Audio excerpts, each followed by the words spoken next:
Pag-usapan natin ngayon yung gaganaping peace rally ng Iglesia ni Cristo, sasamahan ng KOJC at iba pang sektor ng syudad bukas sa iba't ibang panig ng Pilipinas at ang pinakamalaki po sa Quirino Grandstand sa Manila. Okay. Ito, mayroong vlog ni Pambansang Loyal, isang DDS vlogger. Gusto kong i-share sa inyo at magbigay tayo ng reaction. Kasi 4 na barko daw puno ng miyembro ng Iglesia ni Cristo papunta na sa venue. So, saan galing itong bakit sumakay pa ng barko? Yan po ang ating himay-himayin mamaya. So, pakinggan natin si Pambansang Loyal. 4 na barko, mga kababayan, na puno ng mga kapatid natin sa Iglesia ni Cristo. Pinunuho para dumalo po para sa gagawing rally nga ng Iglesia. O ito po ang dalawang video, mga kababayan. Unahin ko lang po muna itong ginagawa ko nilang mga pag-set up ng mga kagamitan, ng mga LED wall, malaking screen dyan, no, para kahit malayo ay mapanood ang mga ganap sa entablado. At ang pangalawa, ito nga yung 4 na barko na pinunuho ng mga kaanib ng Iglesia ni Cristo. O ito, unahin ko po itong unang video. Ilalagay sila ng mga LED na monitor para kahit yung malayo, makakakita na rin dito. Yan, kakapatis.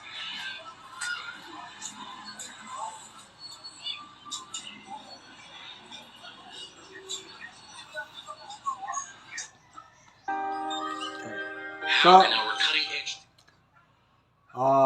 saan galing yung sumakay pa ng barko?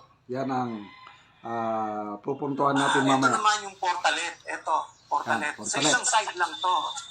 So, sa buong lugar dito, nilagyan nila ng kabila, dulo-dulo sa 4 na sulok.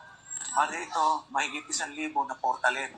Wow! At ang sabi na nagmamalas itong portalet, every 2 hours, hihigupan nila ito. Kukuha na ng laman, para hindi mapuno. Yun po. Bali, mahigit 1,000 na portalet sa 4 na sulok. Sa 4 na sulok siya. Ito nakakalat. Tapos every 2 hours, kukuhanan siya ng hihigupan siya. Yun po. Ayan po. Yan ang portalet. Ayan ang ginagawa nila paganda. Ayan, nakakabit sa mga sound system. Ayan.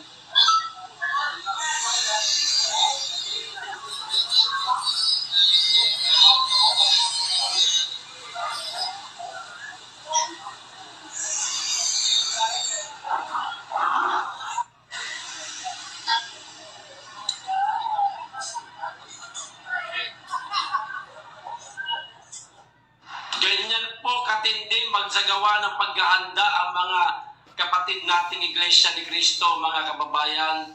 Walang pinagkaiba po sa KOJC na talaga namang pinaghahanda ang maigi ang mga gagawing event.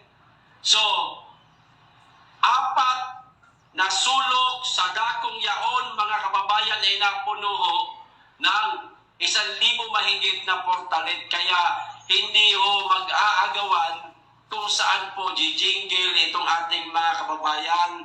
Sana naman sa mga kababayan nating dadalo, wag ho tayong magkalat sa lugar at nakakahiya, no? At higit sa lahat, wag po kayong basta-basta si jijingle.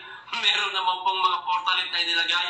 Mahigit 1,000 ho yan. At ayon nga sa napanood natin, every 2 hours hihigupan para mapanatili po ang kalinisan at ang walang mabahong masangsang, mga kababayan. At ito naman yung pangalawang video kung saan napuno etong 4 na barko, mga kababayan.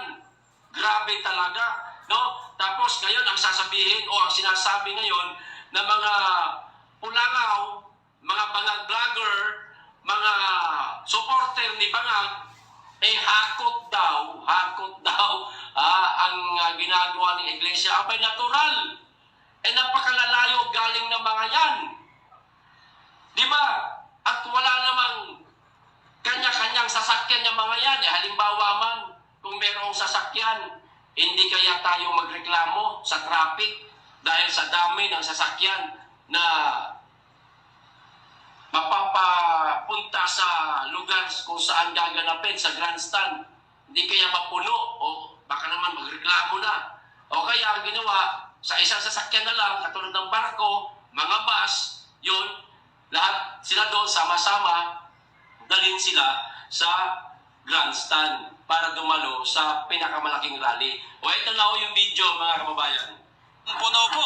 Grabe. Punong-puno, upat na barko. Ayan. Ayan, no? Punong-puno yan, mga kanegosyo.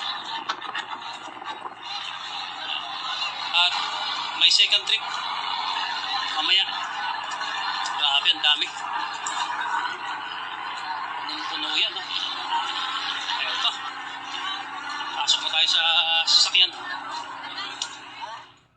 O kita nyo na, punong-puno yung apat na Okay, yung barko, saan galing yung mga mag-attend? Okay. Ang rally sa Quirino Grandstand, 4 na region yan eh. Region 3, Central Luzon. Region NCR, Region 4A, Region 4, 4B. Ang Region 4B po, mga isla yan, Mindoro, Romblon, Palawan. Although sa Palawan, mayroong ano sila doon, dahil medyo malayo ng Palawan, mayroong gaganaping ding peace rally. So, ang alam ko, analysis ko lang ito yung sinakay sa barko, yun ang galing Mindoro at galing Romblon. Kasi mga isla yan. So, advance, nagbibiyahe na sila. Dadating sila sa Batangas Pier. Then, okay ay, pwedeng idiretso na sila sa Pier ng Manila. From Romblon or from Calapan City, baka idiretso na sila ng Manila Pier. Or pwede rin, dyan lang muna sa Batangas Pier, and then sasakay ng mga bus papuntang Grandstand. Anyway, napaka-organisado po ang galaw ng ating mga kapatid na iglesia. Kasi nga, nakagawa na sila ng ganito noon. Hindi ko lang matandaan kung anong year yung poverty walk, something like that, parang charity. Laban sa kapobrehon. Poverty. Iyon, Guinness World Record sila, 3 Guinness World Record ang na-break ng Iglesia ni Cristo. Yung rally nila na yon nung una pa. 1.5 million ang nabilang ang kwan ng Guinness. So ito, inaasahan is 2 million. Pinakamababa sa Luneta Grandstand lang. Okay, so yung mga iba't ibang lugar, merong sa Region 1, Ilocos Region, ang rally ng Iglesia ni Cristo, itong peace rally is Vegan Ilocos Sur. May subscriber ako, kapatid niya, shoutout pala, Chris Torres. Yung kapatid niya, member ng Iglesia ni Cristo, from Baguio, nagbiyahe na sila kanina papunta ng Vegan. Ayan, for Region 1. Sa Region 2 naman, somewhere in Isabela.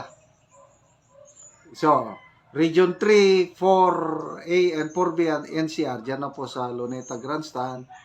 And then, Palawan, may separate rally din doon sa Palawan dahil medyo malayo na, Papunta pa sila sa Luneta Grandstand, malayo. So, may separate venue sa Palawan. And then, sa Visayas naman is Cebu. Merong rally sa Cebu. Merong rally sa Ormoc City. I don't know kung mayroon pa ba sa... Ang alam ko, Mindanao. Yan. Kabisado ko sa Mindanao. Mayroong Cagayan de Oro City. Mayroong Butuan City. May Davao City. At may isa pa, I think, Pagadian. So, yun po ang venue ng rally ng ating mga kapatiran sa iglesia. At inaasahan ito pang makaka-break na naman ito ng Guinness World Record. Grabe. So, only in the Philippines. So, peace rally, win-win ang lahat. Panalo ang Pangulong Marcos Jr. kasi siya ang nanawagan eh. Nawag nang ituloy. Okay. Panalo rin si BP Sara dahil wala na. Hindi na matutuloy ang impeachment. Panalo ang taong bayan dahil hindi tayo mahati-hati. Walang may project na image na nagkakagulo na. Ang talo lang dito, yung Makabayan Black, yung mga makakaliwa na nag-file ng kanilang impeachment complaint. Good luck po sa ating mga kapatiran sa iglesia, KOJC at iba pa na mag-a-attend sa rallying ito.